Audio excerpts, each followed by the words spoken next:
Welcome to the Gay Buddhist Forum, where teachers from all schools of Buddhism offer their perspectives on the Dharma and its application in modern times, especially for LGBTQI audiences. These talks are offered freely to the world and made possible by appreciative listeners. If you would like to support our efforts to share the Dharma with underserved audiences, please visit gaybuddhist.org. There you can donate, find a list of upcoming speakers, or enjoy many hundreds of these recorded talks dating back to 1996. Welcome back. Our tradition is to go around and say our names before the speaker begins. And I like to slow us down a little bit by having, if there's a particular word or phrase that has come up for you in the last couple of days or weeks that you'd like to share, feel free to share that. And if you would like to pass, please say pass. And my name is Peter Dell, and trouble. My name is also Peter. Panic. Jim, Evergreen. I'm David. I'm Chris. I'm Paul, and my dog Indy passed on this week, so she's pretty much Vinny. Pat. I'm Leonard, Purpose. Rich. Don't know what the word is. I'm Kay. I'm Barry. Challenge. Joe. George, mindfulness. Jim. I'll pass. Peter, patience. Suwitz, disoriented. Philip and Peter stole my word, patience. Michael, leaning in. David. Precious. And Jeffrey, out. Howard deports, less force, more flow. T.H. William, acceptance. Hardy. Slowing down.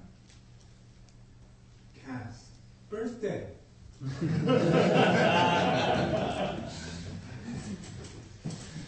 John Wessel. Mark, glad to be here. I'm Jack. I'm Michael, perspective. I'm Tom Bruein, wonder. I'm Tom. I'm Paul, and I'm happily working on time mindfulness.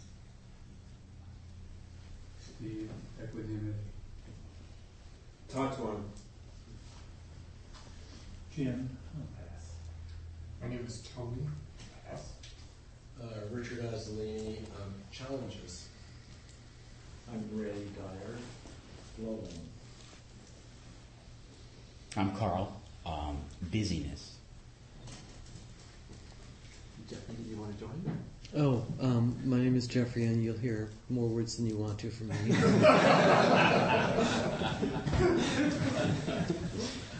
So Jeffrey Schneider is our speaker today.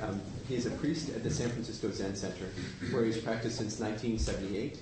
He began the Zen Center's program for people in recovery in 2000 and has taught and led retreats on Buddhism and recovery in various places in California, Texas, Missouri, and North Carolina. He is a member of the California Association of Drug Alcohol Educators.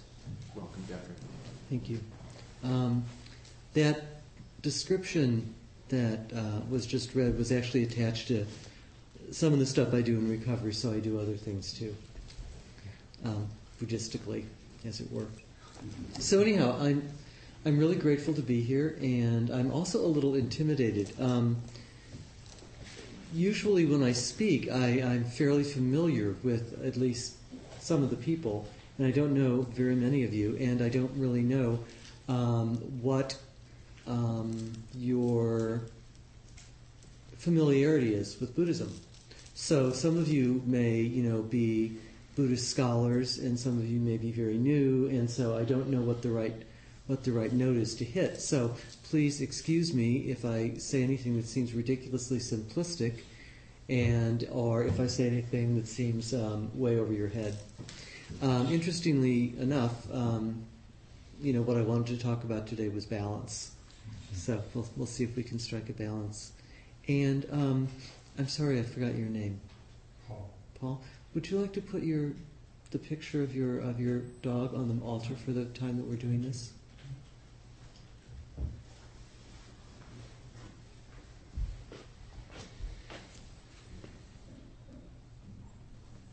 Thank you. And I'm sorry for your loss.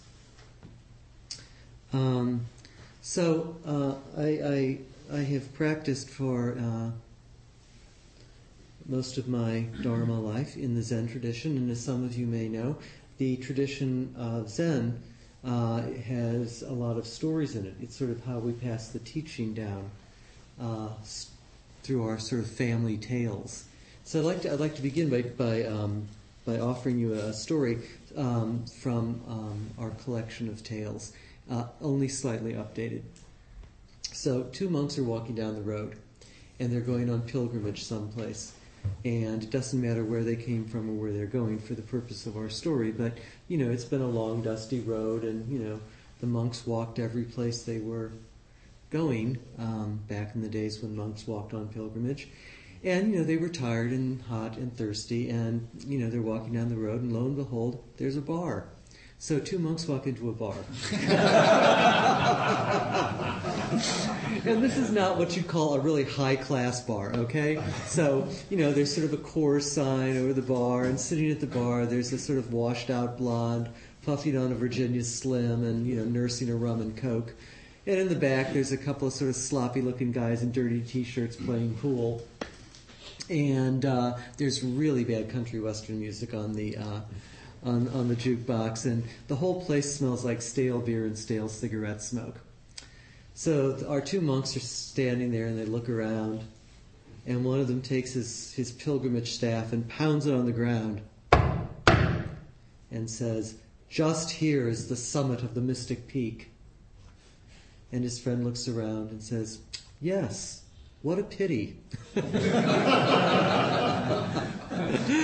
So there really is a Zen story. The bar is extra, but it really is a Zen story. And so when I talk about balance, maybe that comes a little bit later. This story is very important to us because it illustrates, both things, the absolute and the relative. On one hand, it's a dive, and on the other hand, it really is the summit of the mystic peak. Another way of looking at it is, here we have a box full of animals making noises. That's us. On the other hand, we have a room full of men who are trying to live their lives with dignity, grace, and spiritual values. And on the third hand, we have a vast Buddha field full of bodhisattvas. And all of those things are true simultaneously. So, in Zen, we are very fond of the paradox, as many of you know. And it's not because we're trying to be cute, but rather because the paradox, or the contradiction, expresses the way we experience our lives, or at least so I believe. And, Suzuki Roshi said, all of Soto Zen Buddhism can be summed up in 2 words: not always so.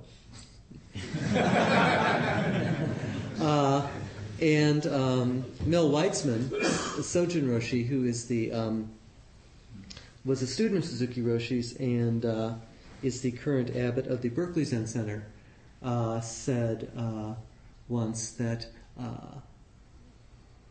our Zen practice can be summed up in the 2 words, yes, but. So there are always at least two sides to our practice and to our understanding. And in sort of scholastic Buddhism, sometimes we talk about these as the two truths, the absolute truth and the relative truth. And what's important to remember is that they don't cancel each other out. The absolute truth and the relative truth are both true. It's just that the relative truth is relatively true, right? And the absolute truth is absolutely true. To illustrate that, I'd like to read a little something. Dogen Zenji was the 13th century Japanese monk who went to China and brought Soto Zen, what came to be called Soto Zen, from China to Japan, and he is considered the founder of this school. And shortly after he returned from China, he wrote something called the Fukan Zazengi, which is usually translated as the universal recommendation for the practice of Zazen, Zazen being meditation. So these are the first two paragraphs of what he wrote. The way is basically perfect and all-pervading. How could it be contingent upon practice and realization? The Dharma vehicle is free and untrammeled. What need is there for concentrated effort? Indeed, the whole body is far beyond the world's dust. Who could believe in a means to brush it clean? It is never apart from one, right where one is. What is the use of going off here and there to practice? So if each of us is from the get-go Buddha nature, are endowed with Buddha nature, are perfect just as we are. Suzuki Roshi is also quoted as saying, each of you is perfect just as you are, and you could use a little bit of improvement. And then the second paragraph. And yet, if there is the slightest discrepancy, the way is as distant as heaven from earth. If the least like or dislike arises, the mind is lost in confusion. Suppose one gains pride of understanding and inflates one's own enlightenment, glimpsing the wisdom that runs through all things, attaining the way and clarifying the mind, raising an aspiration to escalade the very sky. One is making the initial partial excursions about the frontiers, but is still somewhat deficient in the vital way of total emancipation. So here he's pointing out the limits of the relative. So on one hand, you're perfect just as you are, and on the other hand, it's necessary to practice in order to realize that. There's also another very important Zen teaching called the merging of difference and unity, the Sandokai. And in that it says, right in light there is darkness, but don't see it as darkness. Right in darkness there is light, but don't grasp it as light. So this is the difference between form and emptiness and form, the relative and the absolute. They're both complicit in each other, both contained in each other, both forms of each other, and yet, we still have to get up in the morning and brush our teeth, no matter how much Buddha nature we got, if we don't want to get cavities. So one way of talking about this sort of paradox or way of looking at things is, relative and absolute. On a more functional level, perhaps, a way of talking about it is purity versus inclusiveness, or wisdom versus compassion. So when we incline to one side, the side of purity, on a personal level, we can actually drive ourselves pretty crazy. Everything must be examined in ourself and our activity for the slightest bit of impurity. It's not good enough to be good, but is my motive completely pure? When I do something good for somebody, is it because I want to feel good? Well, that's not pure enough. So there's something impure and suspect about my activity. Am I acting in a completely and utterly selfless way? Is it good enough? Am I good enough? Am I doing enough? Is what I'm doing the absolute best and the most that I can possibly do? This is how we drive ourselves crazy. Is my meditation concentrated enough? Am I sitting enough? If I sleep in because I'm tired or feeling sick, am I taking care of myself? Or am I just a lazy and ungrateful student of the way? I mean, after all, Buddha didn't sleep in, right? Actually, it's so wonderful to read this. In the early sutras, it talks about Buddha taking naps in the afternoon. I just love it. But so we can really drive ourselves crazy looking for purity, and for the absolute in our activities, And in this case, nothing that we do will be good enough or pure enough or enough. It won't be enough to come here once a week if you're not sitting an hour every morning and an hour every evening and spending the rest of your time kissing lepers. We can make ourselves pretty crazy in the search for purity. And on an organizational level, another way of looking at functional purity or inclusiveness, we only want those who are completely committed, who have no outside interests and are willing to commit their entire lives to, the Dharma, or whatever you want to call it. And, this can be a religious or political or social organization. It really doesn't matter. The search for purity also takes place functionally in organizations. There's no room for slackers or the half-hearted. And, when I first came to San Francisco Zen Center, there was definitely a very strong element of that in the organization. It's somewhat less now, or I wouldn't be there. They would have thrown me out long ago. But, this taken far enough, you can get into the need not only for committing oneself as far as activity, but you can get into ideological purity. And, where you end up with is the terror of the French Revolution, the cultural revolution under Mao, the Puritans in New England, looking for trying to rid themselves of every possible impurity, and ended up, burning witches. Are people who are looking for absolute purity in their practice as Muslims and deciding that they need to blow themselves and other people up doing that. So this search for purity is very, very can become very very destructive, But on the other hand, we have the inclusiveness, So we've got purity on one hand and inclusiveness. We want everybody to feel welcome. We want everybody to join in. We want everybody not to feel judged. And there's a problem with this too, of course, because if anything goes and it's all good, then there's no.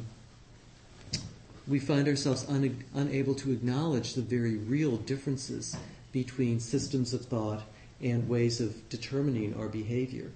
If everything goes, then there are no standards anymore, and we condemn ourselves to being eternal dilettantes.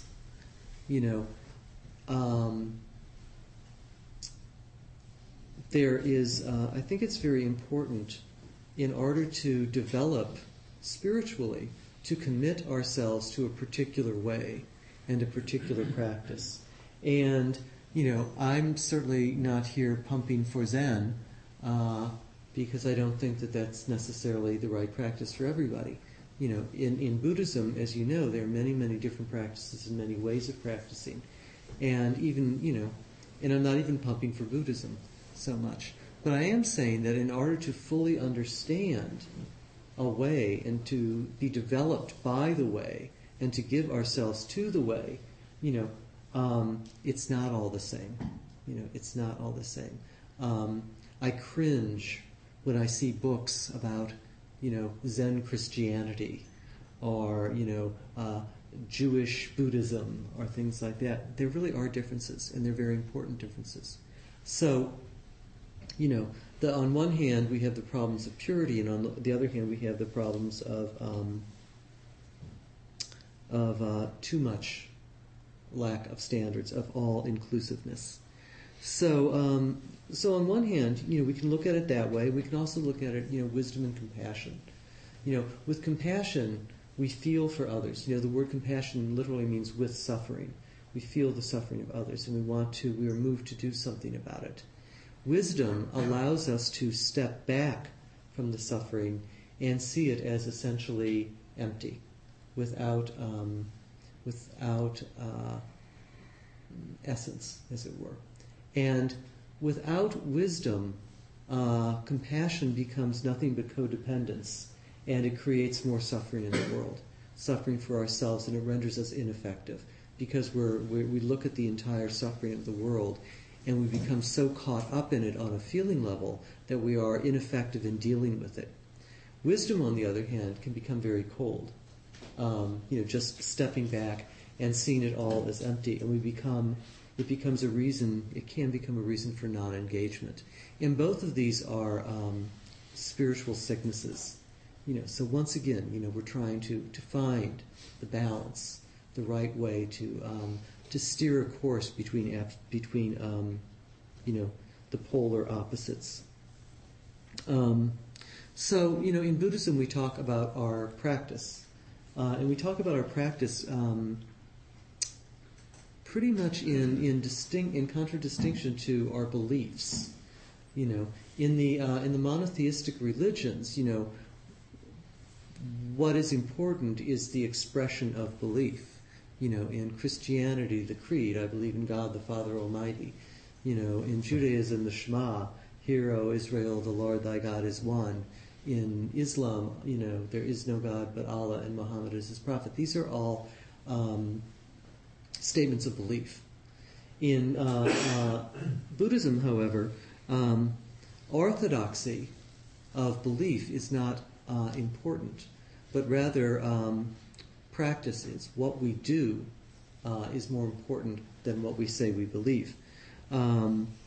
So in Buddhism, our statement of religious identity is one of action. I take refuge in the Buddha. I take refuge in the Dharma. I take refuge in the Sangha. These are activities which are open to interpretation. How do I take refuge in Buddha? What does that mean? How do I take refuge in Dharma? What is Dharma? Where is the Sangha? Where is the community of those who practice together? So how do we practice? How do we practice with our Buddhist faith, our Buddhist identity? And once again, we go between absolutes. We try to steer the way, and of course, Buddha talks about the middle way.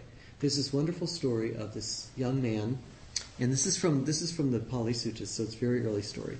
And this young man was gently raised, and it says he was so delicate that he even had hair on the soles of his feet. I guess he was carried around a lot. So anyhow, he heard about the Buddha, and he wanted to go see the Buddha, and his mother said, "Well, dear, when you go to this, you could look it up. This is real. I'm not making this up. This is not like the bar." Okay. So his mother says, "Well, dear, when you go to see the Buddha, make sure that you sit with your feet upwards, so he can see the hair on your feet and how delicately you were raised."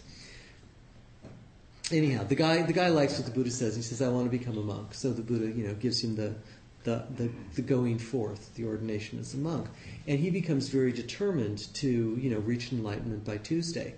And the story is that he's doing walking meditation back and forth in front of his little hut, to the point that his feet have become raw and bleeding. I guess if you've never walked before, that's what happens. And the Buddha goes to him and says, "Here, come here, sit down for a minute, let's talk." He said, "When you were in the lay life, did you play the lute?" And he, being a well-born young man, was given music lessons. And he said, "Oh yes, Lord." He said, "Well, when the lute was tuned too tightly, did it make good music?" He said, "Oh no." He said, "Well, what about when the strings were too slack?" And he said, "Oh no." So he said, "Well, it's like that with our practice. Not too tight and not too slack." I like that story. When I first came to Zen practice, the first interview that I ever had with a teacher, I had the question of basically, what is enough? Or how do I know if I'm practicing hard enough, or if I'm practicing right enough, or if I'm doing what I should be, or if I'm putting enough effort into it? And that's still my question. Many years later, that's still my question. And it's a question that I have to ask myself every day. And it reminds me of one of my favorites in the Catholic tradition, who's St. Teresa of Avila. And one of the things that endeared me to her so much is that I read some things about her. And one of the things that she said in one of her letters, she said she was writing to one of the sisters in one of the convents that she had founded, and she said, make sure that the nuns get enough sleep, especially the young ones, because otherwise it can lead to melancholia. And I always appreciated that. St. Teresa of Avila was one of the few saints, as far as I can tell, who had a sense of humor as well. This has nothing to do with it, but it's another story I just love, so I'm going to tell it. So it was a dark and stormy night, and St. Teresa of Avila was riding her mule down the road, and the mule slips, and St. Teresa goes ass over tea kettle into a ditch. And she's lying there, in the mud, and it's dark, and it's cold, and it's wet, and it's raining on her. And she looks up and says, if this is the way you treat your friends, no wonder you have so few of them. I mean, you gotta love a girl like that, right? So, in Buddhism, one of the Eightfold Path, one of the parts of the Eightfold Path is called right effort. And, when we are given the Eightfold Path, or when we look at the precepts in Buddhism, what we are given is not a series of instructions, but rather we're given a series of questions. What is right effort? We always have to ask ourselves that, I think, to keep our practice alive.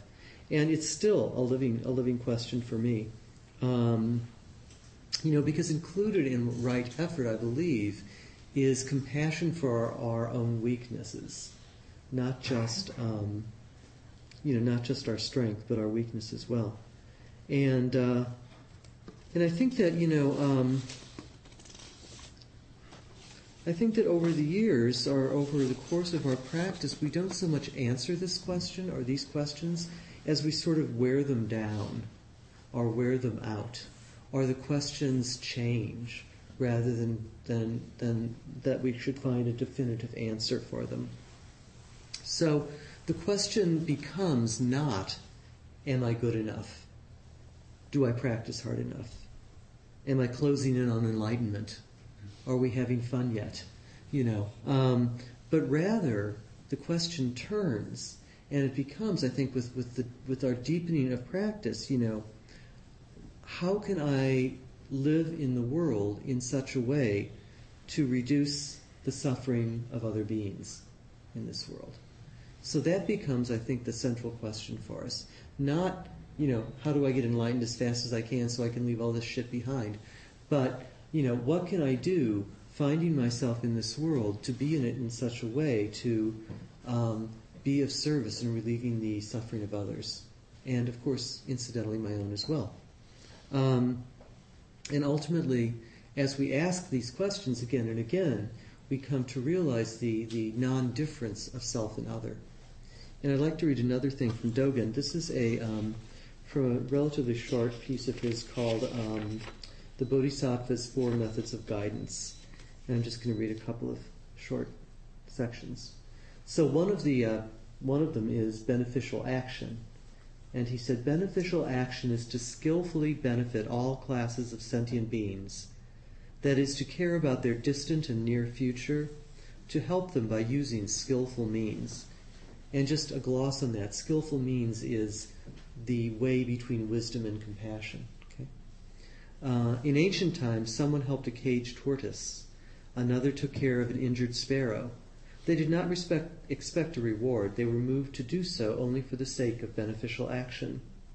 Foolish people think that if they help others first, their own benefit will be lost, but this is not so. Beneficial action is an act of oneness, benefiting self and other together. And then further down he says, identity action means non-difference. It is non-difference from self, non-difference from others. For example, in the human world, the Buddha took the form of a human being. From this we know that he did the same in other realms. When we know identity action, self and others are one.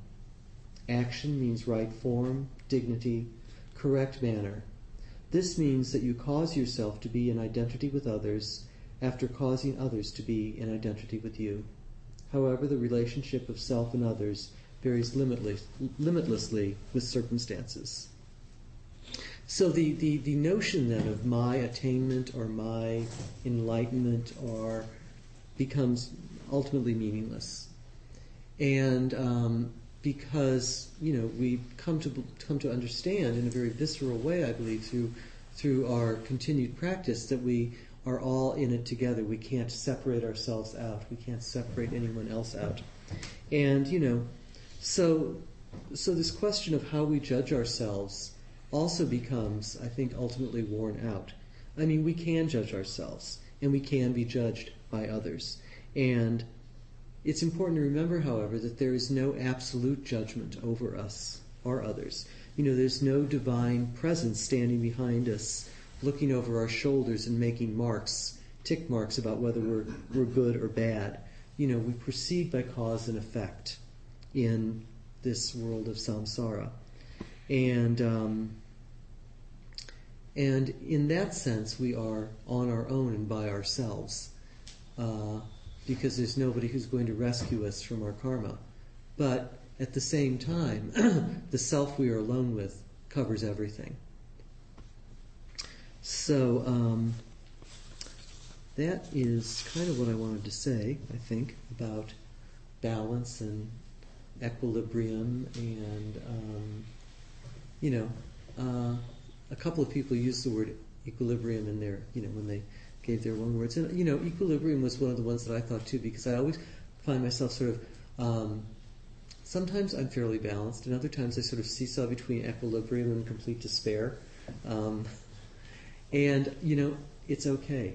They're both equally true, and they're both equally empty. And,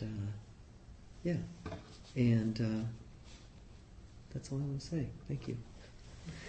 So we do have some time for discussion and or questions or comments or whatever. So please say something or not. Hi. Hi.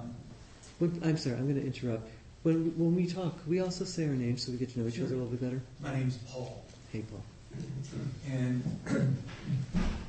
talking about how when you help others to be happy, you become happy yourself, it reminded me of somebody like really struck me way back in like Catholic college days. I took a theology course, and I think it was St. Thomas Aquinas. I don't know what his exact words were, but he said, "You can't do anything that you don't think will make you happy."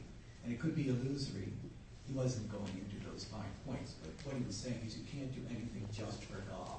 You're going to benefit yourself as well. So I think that's kind of interesting.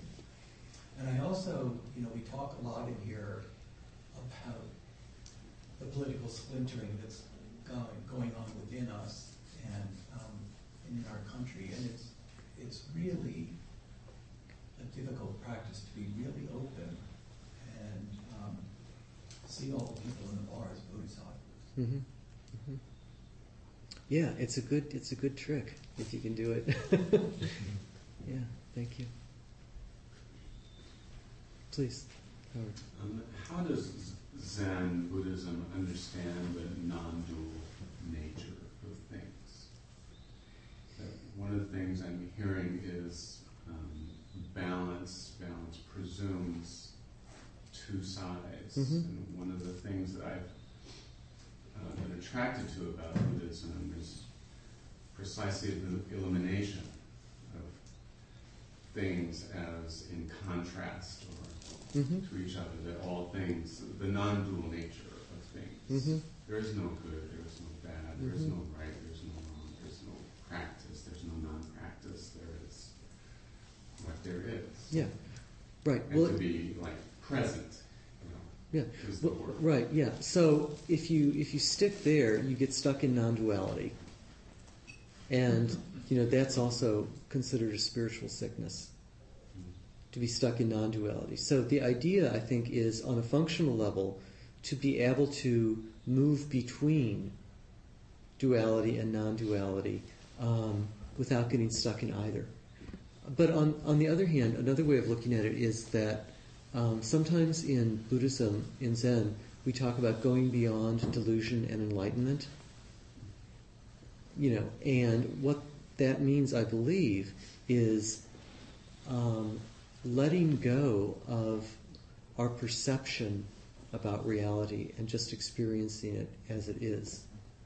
And that's easier said than done, obviously. But I think that often, for some of us, and I'm not making a universal statement, but for some of us who tend to be rather heady, we have to wear it down instead of letting it go.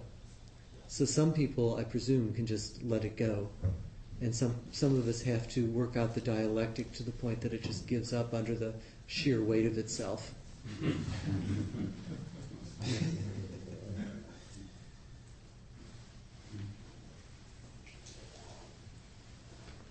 had a question about belief. Mm-hmm. This is something that I struggle with. Mm-hmm. And one of the things that led me here is this book called Buddhism Without Beliefs by Stephen Batchelor.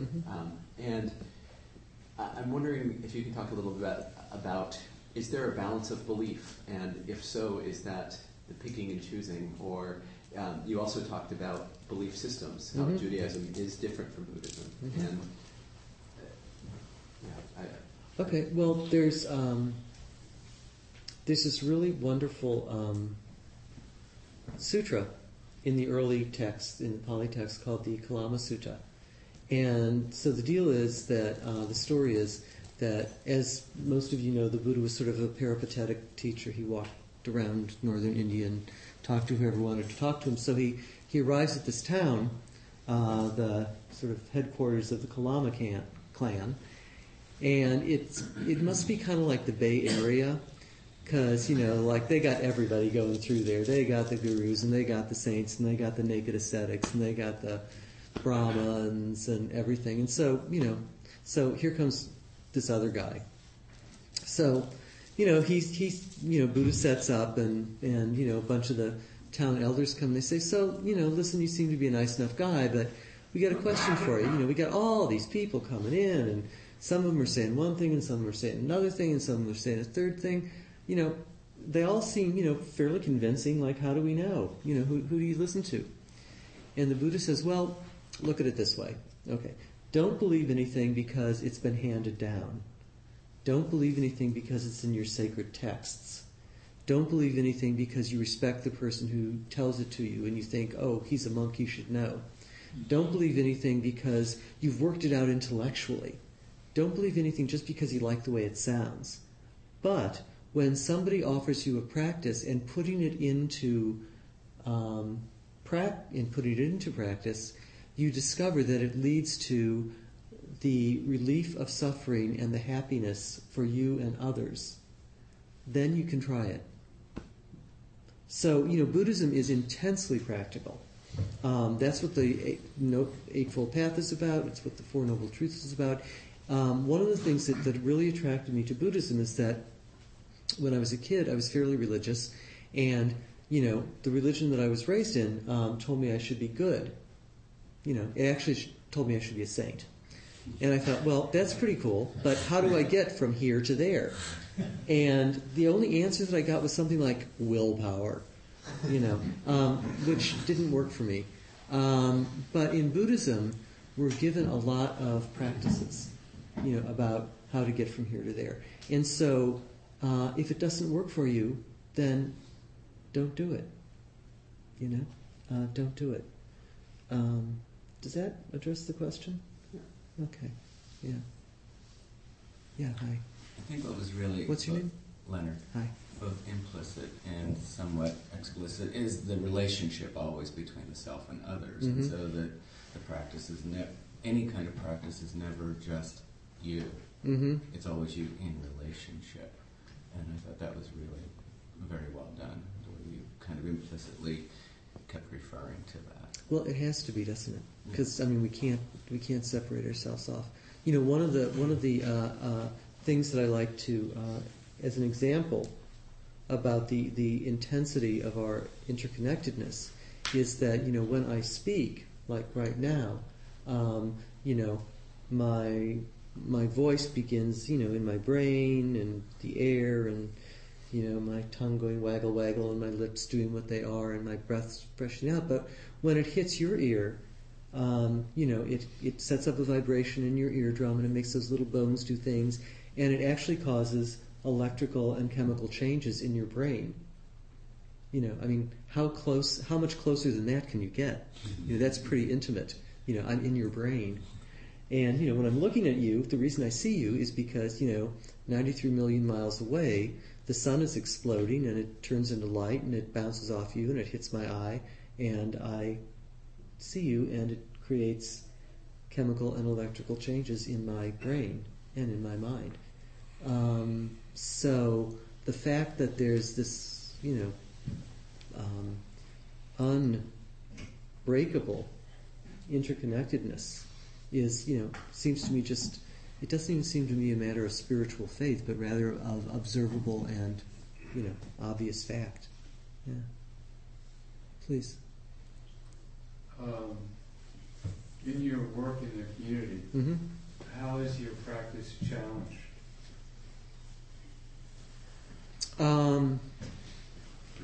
It's really, to be honest, it's really challenged most by myself, not by other people, but by my continual feeling that I'm not doing it good enough, not trying hard enough, not all the stuff that I talked about here.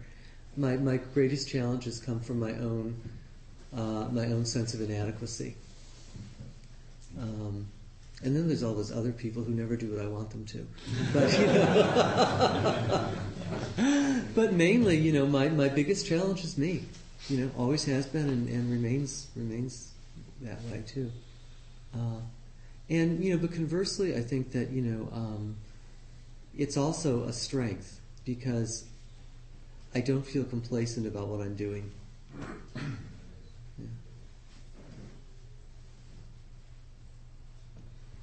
Hi, Jim. Hi, Jeffrey.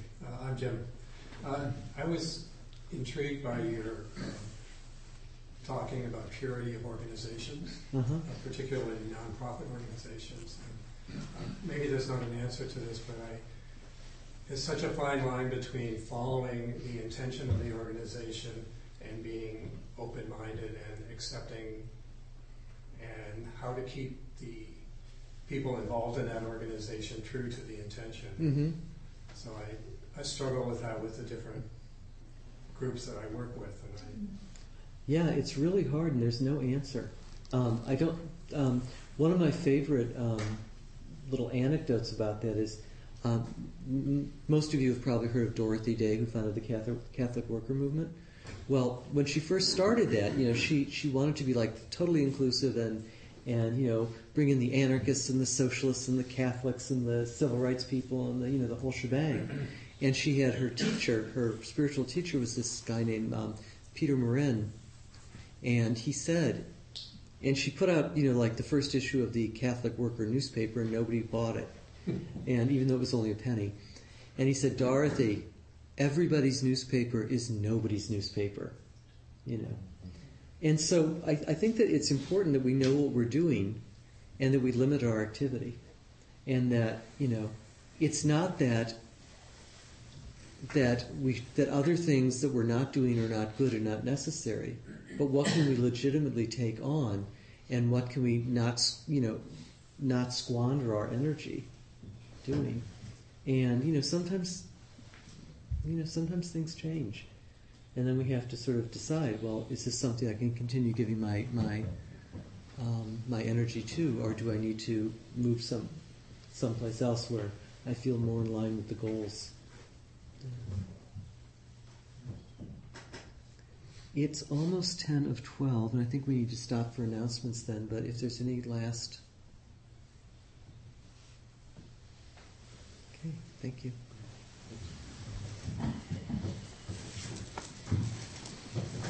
And we do have some time for some announcements. We have a host today. Hi, I'm Tony. I'm your host today, and there are some goodies out there for you to enjoy. If you enjoy a cup of tea, please also enjoy washing it in rinsing it and putting it in the drain thing. On the side table over here, there's a sign-up sheet. If you'd like to be on the mailing list to receive the newsletter, please feel free to sign up. After the social period, some people will gather by the front door to go out to lunch together. If you would like to join, please just hang out by the front door. And I will be walking around with the Dharma bowl so you can practice your generosity. And we suggest a donation between $5 and $8, but if you need a lot of practice, you can give a little more. Yes. Hi. I have a pair of front orchestra aisle seats for August Osage County on Wednesday, September 2nd in the evening. It begins at 7:30. Tickets are $35. The tickets were $35. A friend of mine had a conflict and had to drop out. And it's the most acclaimed play since Angels in America. It stars Estelle Parsons who won a Pulitzer Prize and Tony. It's probably the best play, and to me it's one of the most exciting theatrical events in a long time. So if anyone wants an expensive orchestra seat, I've got them. It's a great play. I had an opportunity to read it. So. I've got a couple. First of all, for those, if there's anybody in here who may be in recovery, I put some flyers out there. One is the every Monday night group that we have at the San Francisco Zen Center. Another's a 9-month ongoing group that we are in our second year of doing. It's called Sangha in Recovery. The other thing is that the Gay Buddhist Fellowship, along with the Gay Buddhist Sangha, along with the San Francisco Zen Center, coordinates correspondence with prisoners. Some of them come to us through the newsletter, I believe, right? And so, as it happens, I'm the coordinator, one of the coordinators, at least from the San Francisco Zen Center point of view, and I sort of handle all the mailing, and we can send books to prisoners and stuff like that. So if anybody is interested in becoming a pen pal, I have a sign-up sheet out there. I should say that, if you do that, all of the mail will come to the San Francisco Zen Center. You can use a pseudonym if you want. I will, I take care of sending it on, making sure that you get it. You don't have to use your right name. You don't have to use your right address. It's a wonderful way to be of service. It'll take you about maybe half an hour a month and 44 cents. And, you might want to think about how many of us are not doing time only because we didn't get caught. Baruch Golden is actually in charge of that for GBF, but he's not here today. Is there anyone else who's participated in that who would like to? Would you guys like to speak about that? I agree. It's just a really powerful practice, and you'd be amazed, I think, by some of the feedback and interaction you get by writing to prisoners to really develop some kind of significant relationships doing that. Yeah, it's been very helpful in my practice too. But also logistically, we have like a first sample letter to send, so it's very easy to get off to. It's a good start. There's guidelines that are sent to both you and the inmate, so everybody knows, you're not going to exchange photos. It isn't a romantic thing, all that sort of stuff. So it was really easy to get started and very rewarding as I continued. And we also have a stash of money to send books and stuff, which would come out of that fund. So if you do have a pen pal and he's looking for Buddhist books or something like that, it wouldn't be up to you to buy them. So anyhow, I would just I've been writing to prisoners for many years, and it's very little. It takes very little, and it's a wonderful opportunity for people because they actually come to us looking for good spiritual friends, Kalyanamita, who are willing to talk about Dharma with them. So it's a great thing to do. Well, I did get caught, and I did spend time in prison, and was the recipient of letter writing, and it was just a tremendous resource, and so encouraged that if any of you are in a space where you want to offer that kind of compassion, the benefit is incredibly powerful, and I offer my gratitude to you for those of you who do write prisoners. On behalf of the Sangha, Jeffrey, I want to thank you for today, for your Dharma and your teaching, and look forward to inviting you back again. Our speaker next week will be Reverend Jana Draka. She's been with us a couple months ago. This is kind of like a repeat performance. Jana, she's a real delight. So the person who's been advertised for next week, she had to cancel. And Jana's going to sit in for her. I think help us develop some practices, meditation practices around physical pain. It's one of the areas she's going to focus on. And just kind of a cultural announcement. If you've been following the news, Time magazine back in the 1980s called Lutherans the quintessential demographic for Middle America. And that's my background. I was a Lutheran Protestant minister. And 2 days ago, at their National Assembly, they voted to welcome gay, lesbian, ordained ministers as full roster members, and that they can be sexually active. I mean, they can, they can love each other in the full expression of the term, which is a radical, significant shift. It was certainly about a 25-year, 30-year battle in my tradition. It's a really wonderful, significant indicator of shift in the general American populace and culture. Keep hope alive. There are registration forms for GBF's annual retreat out by the Don Bowl. I think we're going to be full. We're not quite there. There are about 8 spaces left, which is 30 people. Feel free to ask me any questions about it. This is a teacherless retreat, or I like to think of it as the wisdom and compassion of the Sangha is the teacher. So, and there is space in the program for people to offer what they might want to offer. So please see me if you have an idea. Thanks. A couple of LGBT Sangha, general Sangha announcements. The annual retreat at Spirit Rock is coming up in a couple of months. November 9th it begins, and it's quite an event. Many of us in this Sangha have attended it over the years. They've expanded it by one night to be 6 nights this year. So it'll be 7 days and 6 nights at the beautiful Spirit Rock Retreat Center. LGBT Sangha, taught by Arena Weissman, Larry Yang, and Anushka Fernandapool, 3 gay Buddhist meditation teachers. And so registration is open now, and spiritrock.org is the website, and there's a sliding scale, and there's scholarships, and so if you're interested in deepening your practice, boy, that is an opportunity to do that in a really very special container.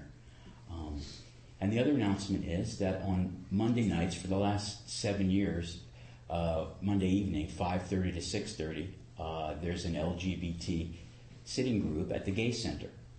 So if anybody is open and wants to have another half-hour meditation in, because if you're like me, sometimes the weeks go by and this is my only opportunity to sit, So Monday night at 5:30 at the Gay Center is a very similar format to this, half-hour meditation and a half-hour Dharma talk or discussion instead of a full hour here. So that's every Monday when the center's open. The LGBT retreat, is that a 6-day or how long? It's 6 nights. 6 nights. Yeah, 6 nights. So I think it starts on Monday and ends on Sunday this year, starting November 9. Hi, I'm Jim Shulkin from the Gay Buddhist Sangha, and I just wanted to mention that we're having a one-day retreat at Hartford Street on October 11th, and it's for LGBT aging. It's called the Bodhicitta of Aging. And Jeffrey Schneider and Dr. Stephen Tierney will be leading that one-day retreat. So it has some really wonderful elements talking about sexuality, the feelings of loneliness and depression that we have as we age, and also the loss of physicality and our capabilities. So I invite you to join us. Any other announcements? We can stand in a circle for the day. Would you like to look at it, or would you like me to read it? Or? Don't you go ahead. Speaking of Gucci, oh my knees.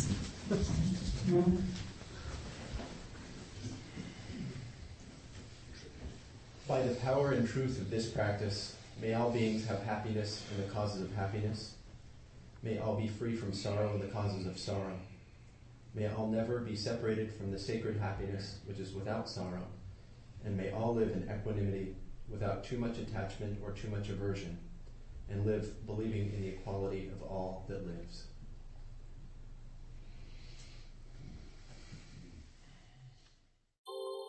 Thank you for listening to the Gay Buddhist Forum. If you would like to hear several new talks per month and be notified of upcoming speakers so you can participate live, please subscribe to this podcast, like us on Facebook, and join our mailing list by visiting gaybuddhist.org.